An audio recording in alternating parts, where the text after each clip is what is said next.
This is film number 6, Cowspiracy and Wasted.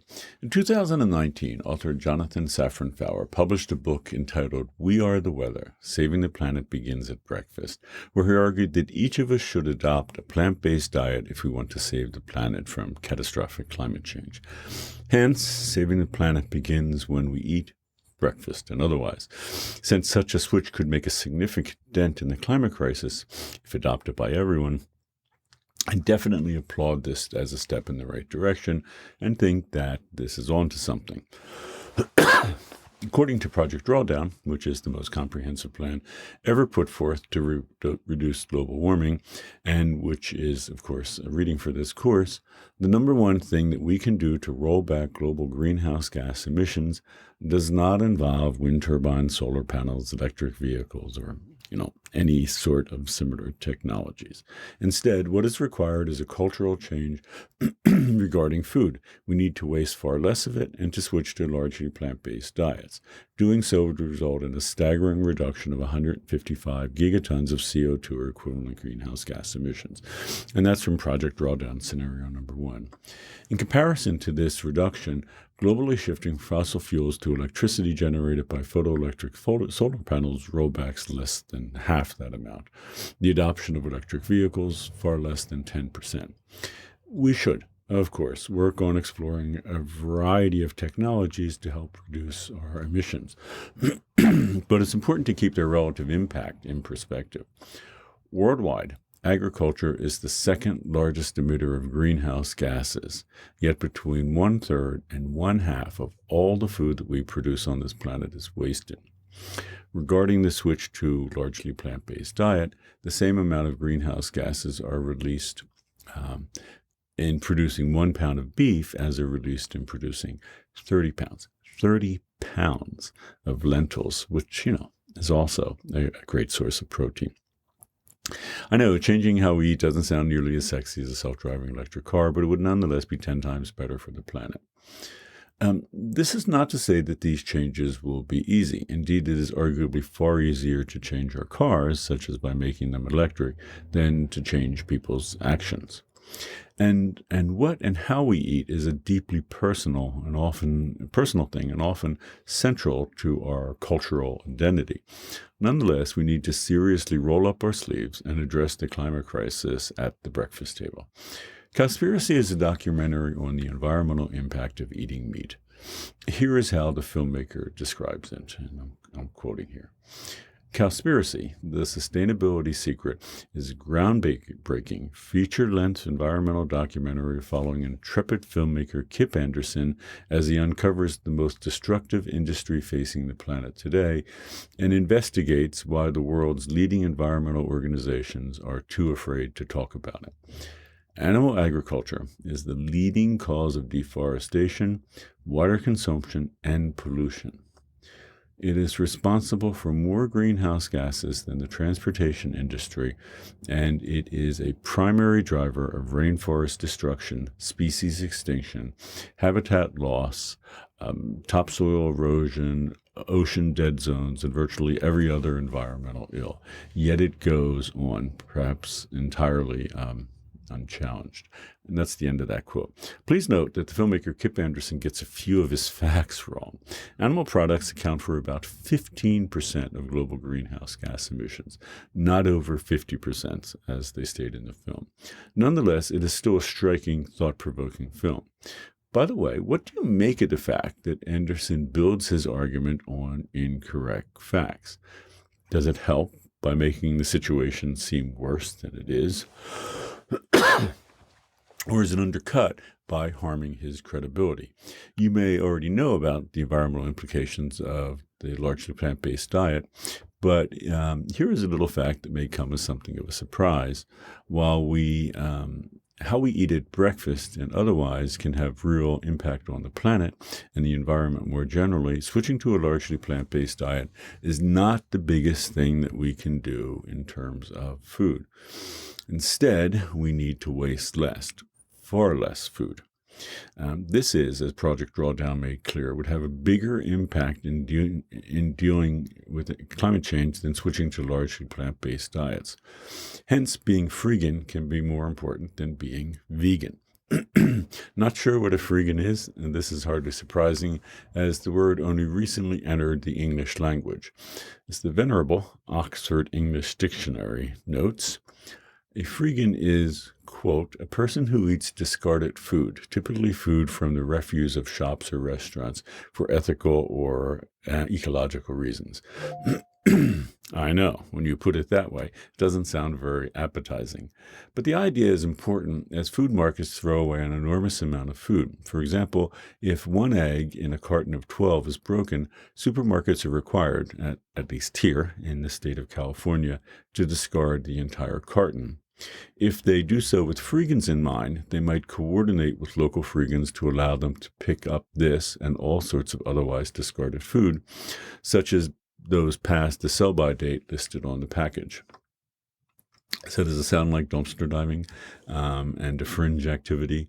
In many ways it is, but in one of the films that we will be watching, Being the Change, Peter Kalmus, who is a climate scientist at NASA's Jet Propulsion Laboratory in Pasadena, California, notes how he and his family are freegans. While not mainstream yet, freeganism certainly is gaining momentum. Waste It is a documentary on food waste. Here is how the filmmaker describes this film. Waste It, the story of food waste, aims to change the way people buy, cook, recycle, and eat food. Through the eyes of the chef heroes, audience will see how the world's most influential chefs make the most of every kind of food, transforming what most people consider scraps into incredible dishes that create a more secure food system. Waste It explores the criminality of food waste and how it directly contributes to climate change, and shows us how each of us can make small changes, all of them delicious, to solve one of the greatest problems of the 21st century. And that's the end of that quote. So before jumping to the comments, let's hear what Project Drawdown says about the environmental consequences of how we eat. And I'm quoting from Project Drawdown here. Shifting to a diet rich in plants is a demand-side solution to global warming that runs counter to the meat-centric Western diet on the rise globally. That diet comes with a steep climate price tag, 1/5 of global greenhouse gas emissions. If cattle were their own nation, they would be the world's third largest emitter of greenhouse gases. Sorry, but I can't help but repeat that. If cattle were their own nation, they would be the world's third largest emitter of greenhouse gases, right behind China and the U.S. Bringing about dietary change is not simple because eating is profoundly personal and cultural, but promising strategies abound. Plant-based options must be available, viable, and enticing, including high-quality meat substitutes. Also critical, ending price-distorting government subsidies, such as those benefiting the U.S. livestock industry, so that the price of animal protein more accurately reflects their true cost. That's the end of that quote. Plant-rich diets reduce emissions and also tend to be healthier, leading to lower rates of chronic disease. According to the 2016 study,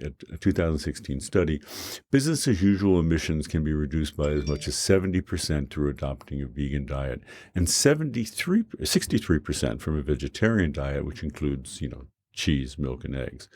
$1 trillion in annual healthcare costs and productivity loss would then be saved. As Zen master Thich Nhat Hanh has said, making the transition to a plant-based diet may be the most effective way an individual can stop climate change.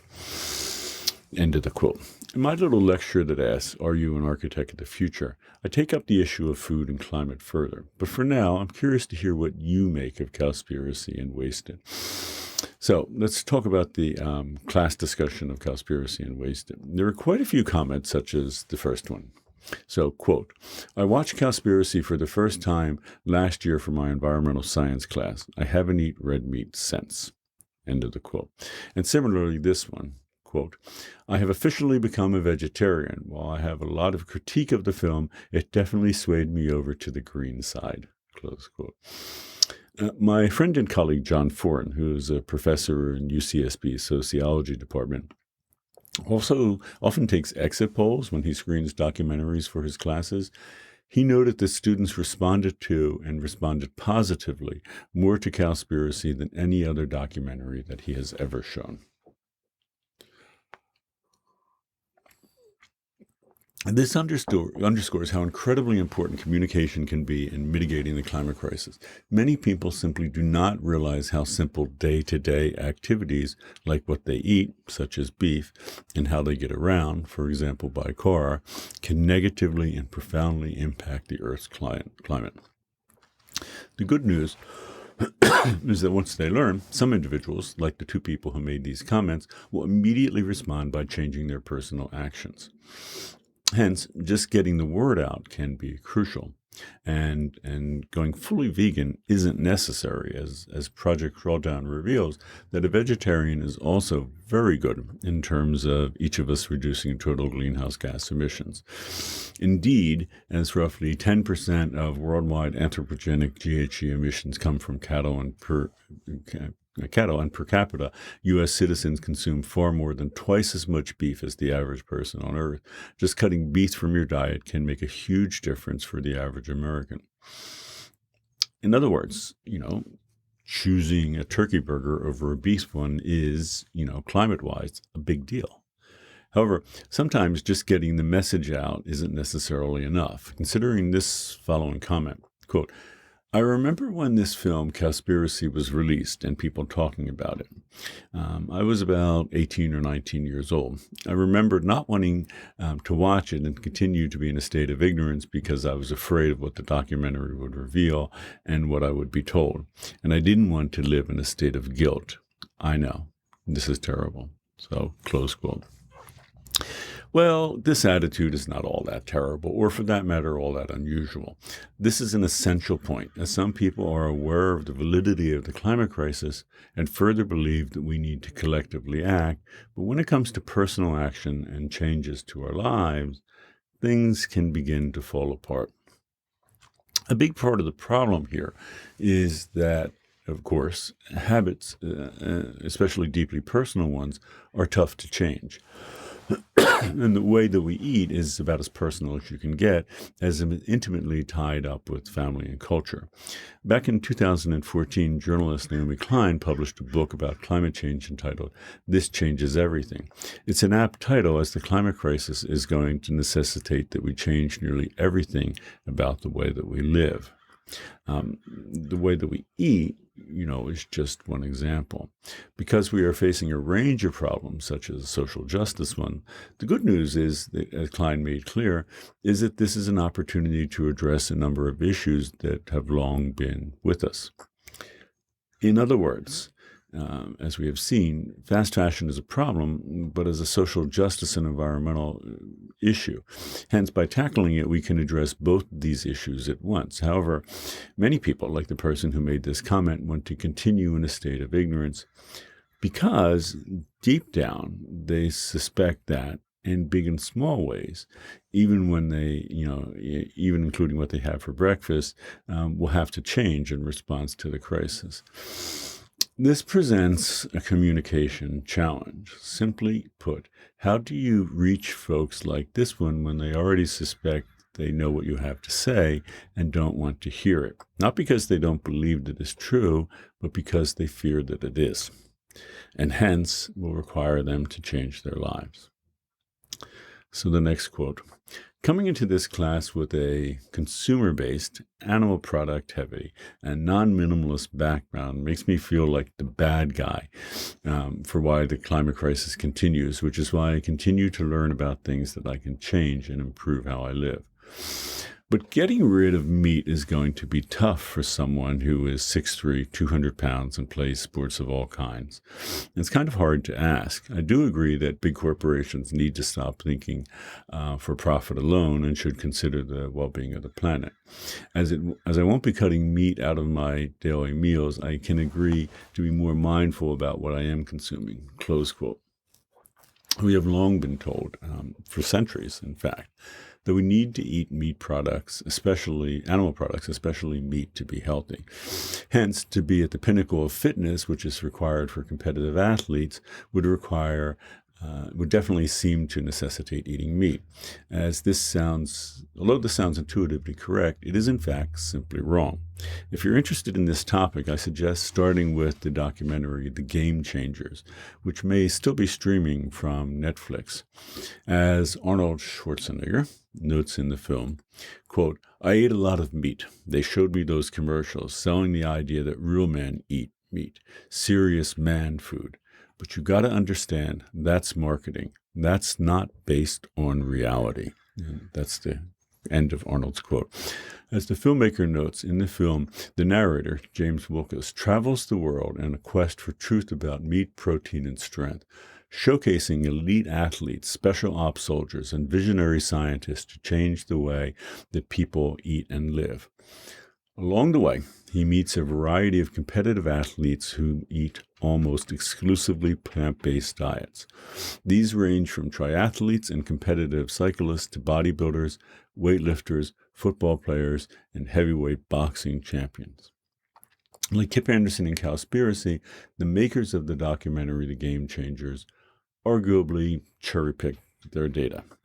But the basic thesis that athletes do not need to eat animal products to be competitive has been proven to be correct. So, the next quote. Another point to bring up is that people just might not know the amount of emissions agriculture produces. Honestly, I didn't know about it until I watched this documentary. So how are people who don't have an education on the environment supposed to know to stop eating meat? It goes back to the narrator's question why no environmental groups have shined a light on this issue. We need to get the word out there and help people ease into an environmental way of living. We can't just expect them to do it themselves without the right kind of guidance. Yeah. Since its release in 2014, Cowspiracy has helped to getting the message out to the public about the climate footprint of what we eat. And plenty of environmental groups, including some of those critiqued in Cowspiracy, are also doing their part. Ideally, this information would be available wherever we purchase food. As I've noted, Denmark is planning, as part of its effort to become a carbon-neutral country, to put climate labels on food in the same way that we have nutritional labels. In this way, such a label would tell you just how good or bad the food is, not for your body, but for the planet. As this person rightly notes of the general public, we just can't expect them to do it themselves without the right type of guidance. The problem is, of course, that the food industry is not likely to, voluntarily go to such labeling. They didn't do it for nutritional labeling until the FDA got involved in the early 1970s. Even so, there is a long history here, as the EPA did not mandate such labels until the 1990s. As with so many issues that we're talking about in Climate Crisis 101, what is needed here is government intervention to mandate climate labels on food. And this, in turn, would require us to put politicians into office who would champion such climate action. So, the next quote. This week's documentary, Wasted, highlighted the lack of consideration human beings take regarding food waste. To accommodate our population growth since the Industrial Revolution, humans have mastered the art of mass production of food. Humans have ended up producing more food than we actually eat. One shocking statistic that came from the documentary was, quote, 10 million tons of produce goes unharvested every year. So it's the end of that quote. Through the application of fertilizers, pesticides, irrigation to create conditions in which high-yielding modern variety of plants, and by that I mean like corn, soybeans, wheat, etc., could thrive. The so-called Green Revolution of the 1960s and 70s was, rather astonishingly, in some ways able to keep up with the population explosion in the last 70 years. As I've noted before, the global population in 1960 was about 3 billion. Today it's over 7.75 billion. Incidentally, the Green Revolution is not necessarily a good thing. as it introduced agricultural practices that are hardly sustainable. In any event, while we might hope that the increased food production would have alleviated hunger worldwide, unfortunately, we are now simply wasting a good deal of this increased production. This is happening both in wealthy countries like the United States, as well as low to middle income countries. The great irony here is that 1 in 9 people on Earth go to bed hungry, and a child dies from hunger every 10 seconds. In other words, we need to grow enough food so that no one on the planet need be hungry, and because we waste nearly half of the food that we grow, people are dying, and all this waste is unnecessarily contributing to the climate crisis. The world wastes roughly 1/3 of the food intended for human consumption every year, around 1.3 billion tons, enough to feed 3 billion people. Next quote. The film Wasted was one of that I enjoyed more. Films I enjoyed best so far. I am always so interested in what we can do personally, and using my food to the fullest is something that I never considered. The fact is that it takes 25 years for a head of lettuce to decompose in a landfill is wild. The fact was absolutely surprising to me and has already made me think about what I do with my food in the future. But after seeing all of the solutions available to fix these problems, I was upset with our government again. The system of changing people for the food system throwaway here in South Korea is a great way to do it. So, close quote. If you enjoyed and benefited from watching Cowspiracy, you might also want to watch Wasted, the story of food waste. One of the reasons that I selected this particular documentary is that it surveys a number of solutions to the food waste problem that are currently being implemented. One example is, as this person rightly noted, South Korea, which in 2013 introduced a compulsory food waste recycling program. Prior to the introduction of this program, only 2% of food waste was recycled through composting and other means. In 2021, the number dramatically increased to 95%.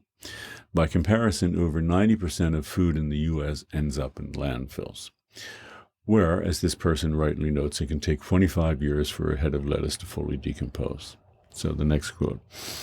I've heard of Cowspiracy before, but have always been afraid to watch it because I thought that it would be another source of vegan propaganda where they show gruesome videos from slaughterhouses. Thankfully, I was wrong, and the film takes a more logical than emotional approach.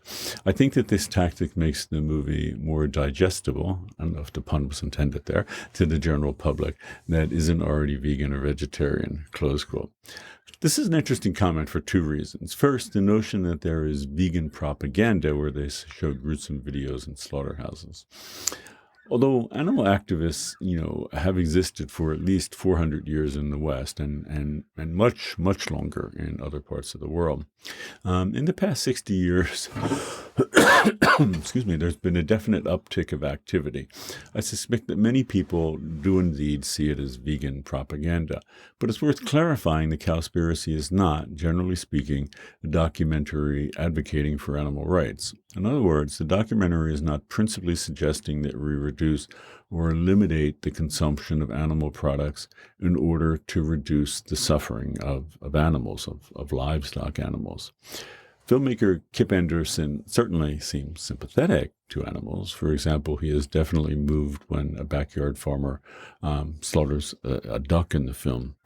But that's not the primary focus of the film. Instead, Cowspiracy urges us to eat a largely animal-based diet for environmental reasons, especially with respect to the climate crisis. Similarly, we could eat this way for social justice reasons that have nothing to do with animal rights or the environment.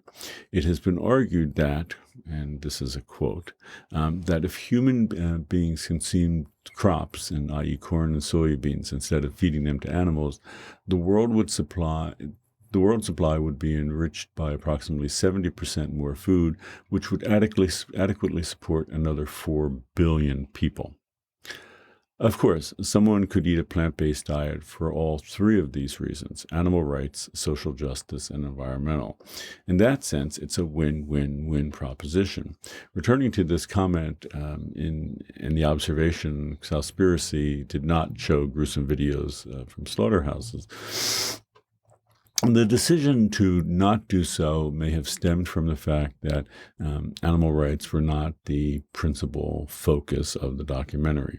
Instead, the horrific consequences that we saw generally had to do with how our planet and its climate are being harmed rather than animals. So the next quote.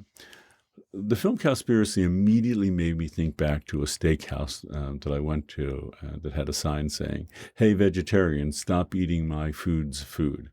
After watching this film, that slogan is even more ridiculous to me, because if we use this food's food to feed animals, we could feed so many more people using a lot less resources, such as land and water. Seeing how much water is used to produce beef upset me, because I had recently learned about the environmental injustice in California that makes it so that a lot of people don't have access to clean running water, which is absolutely true. Another apt comment, which makes clear that consuming meat and animal products has wide-ranging implications. If, as this person aptly notes, we use the crops that we currently use to feed livestock animals to instead feed human beings, we could feed so many more people using a lot less resources, such as land and water. Although I just made a similar statement in response to the last comment, this person adds an important additional social justice issue to the discussion. Not only are livestock animal fed food that could feed people, the production of animal products, especially meat, and in particular beef, consumes all sorts of resources, such as land and water. As this person notes, there are people here in California, which is, generally speaking, a pretty wealthy state, who do not have access to clean running water. While there are a range of reasons why this is the case, it is noteworthy that California ranks number 9 in the nation for states that have the most livestock animals and has more milk cows than any other state.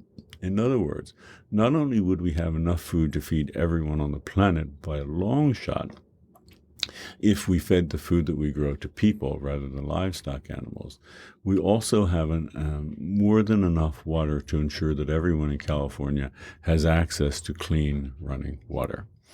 As I noted in response to the last comment, eating animal products touches on a range of environmental, animal rights, and social justice issues. So, next quote. Watching this movie, I was immediately disturbed, not only by our inhumane treatment of animals, but our wastefulness as humans.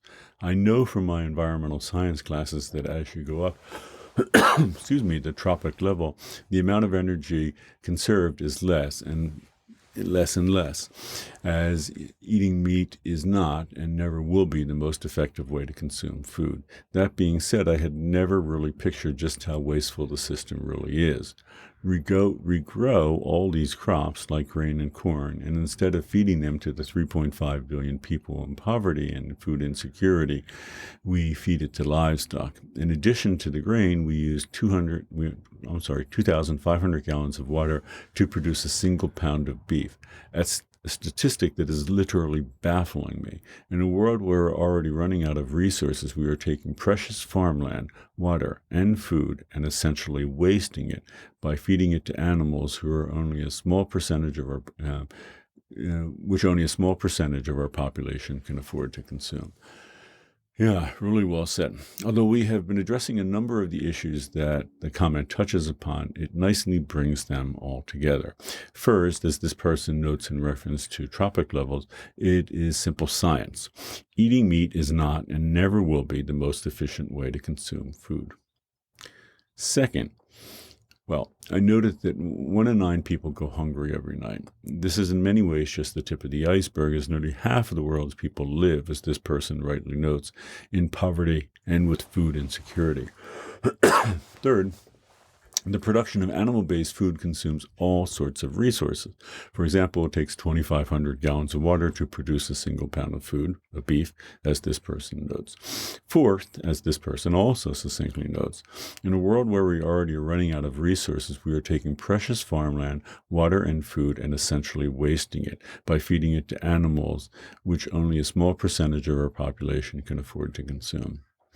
And finally, there is that nagging climate issue. One study has shown that replacing beef with plant-based diet would reduce greenhouse gas emissions by a factor of 25. Allow me to restate that. Plant-based food has just 4% of the climate footprint of beef. Something to think about.